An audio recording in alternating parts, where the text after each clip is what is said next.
Part 2. In this part of the test, you will hear longer conversations between two people. After each conversation, you will answer some questions about it. Choose the best answer to the question from the choices printed in the test booklet and mark your answer on the separate answer sheet. You should mark A, B, C, or D. There are 14 questions in Part 2. The conversations and questions will not be repeated. If you want to, you may take notes in your booklet as you listen. Please listen carefully. Now, turn the page.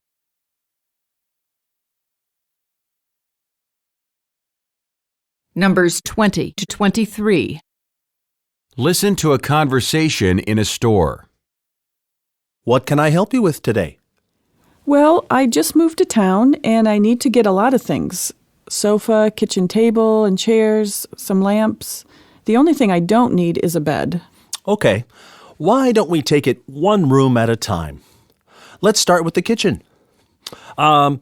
These are the tables and chairs that we have. Most of the tables are big enough to seat 4 to 8, but some are just for 2. It's just me and I don't cook much. Plus, the kitchen is pretty narrow. I kind of like that set, the small table with the glass top and the leather chairs. How much is it? The table and chairs are priced separately. The table is $500 and each chair is $200, so if you got it with 2 chairs, it would be $900. $900 for a table and 2 chairs? That's outrageous. Do you have anything more reasonable? Actually, that is one of the least expensive tables we have. Wooden tables are even more. Really? I think I'll have to shop around. Sorry.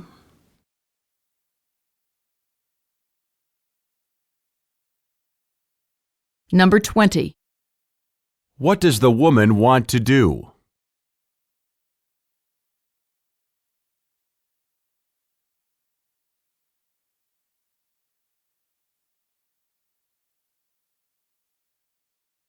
Number 21.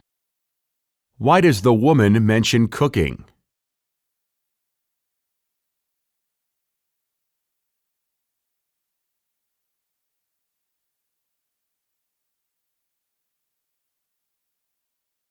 Number 22.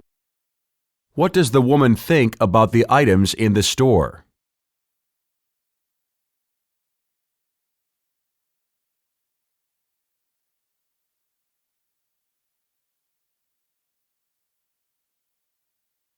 Number 23. What does the woman mean when she says, I think I'll have to shop around.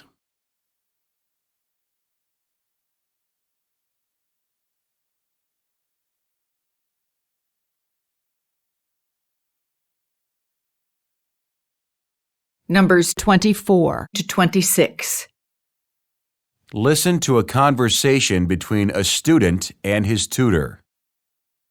After reading your essay, I have a couple of suggestions for how you can improve your writing. Overall, you've done a great job with the content of the essay. Most of my comments have to do with your use of language. For instance, you need to vary the length of your sentences. Some of your sentences are pretty long, and that can be confusing for the reader. Really? My professor told me that before, too. For this paper, I bent over backwards to do things differently. I made sure I used some short sentences. I think there's still room to make them a bit shorter. Okay, then. I'll go back and change some more. Another thing that my professor mentioned was something about working on transitions. I'm not sure what she meant by that. Oh, that means you need to add words or phrases to help each idea flow logically into the next. Can you give me an example? Well, why don't we work on that right now? Sure, sounds good.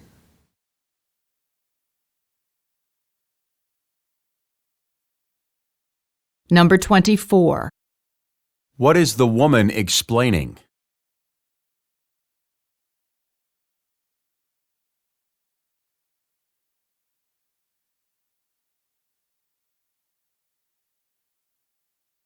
Number 25. What are the speakers going to do next?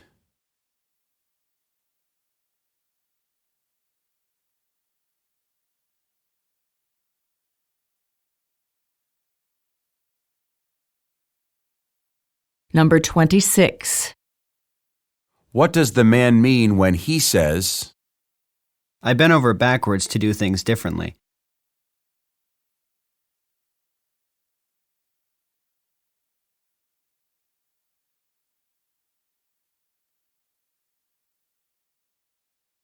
Numbers 27 to 30.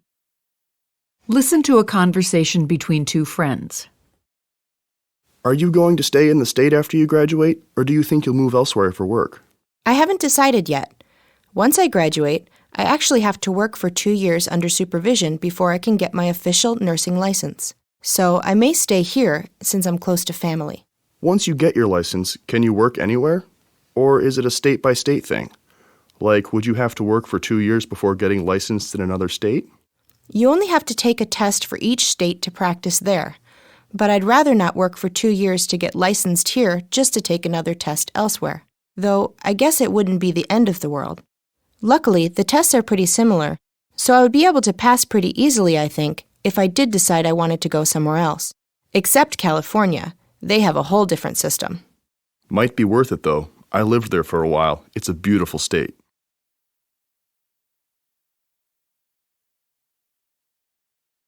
Number 27.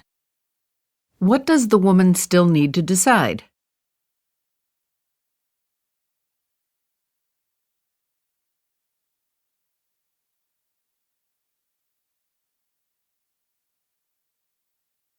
Number 28. Why does the woman mention her family?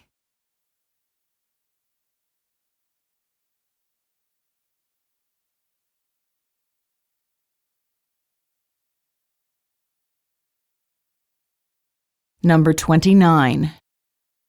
What does the woman say about California?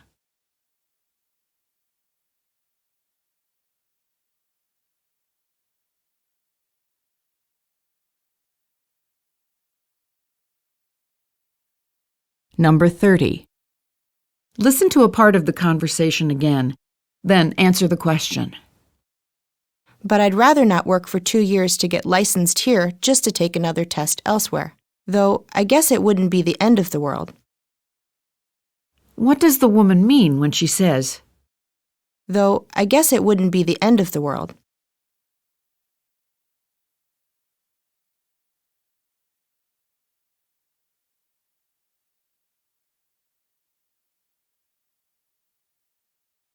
Numbers 31 to 33.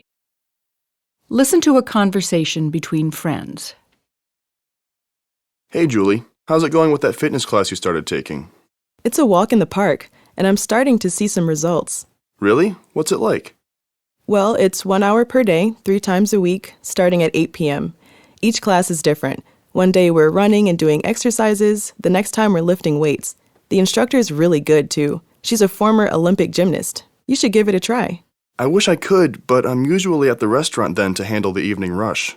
And on my rare nights off, I just like to relax at home. Or sometimes I go to a movie. Exercise is low on my list. Right, I forgot that you work evenings at the restaurant. I haven't been there in a while. I should stop in sometime. Wouldn't that defeat the purpose of working out? Well, if you do come, I can use my employee discount. You'll get 15% off your order. Great! Well, I've got to get going. I need to drop off my stuff at home, then run a few errands before tonight's class.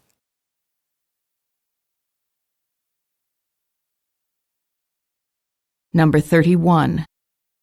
What are the speakers mainly discussing?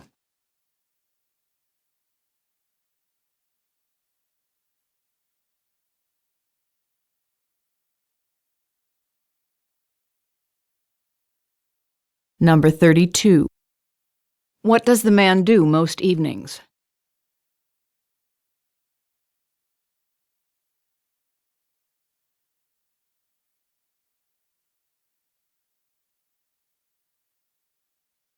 Number 33. What does the man mean when he says, Exercise is low on my list.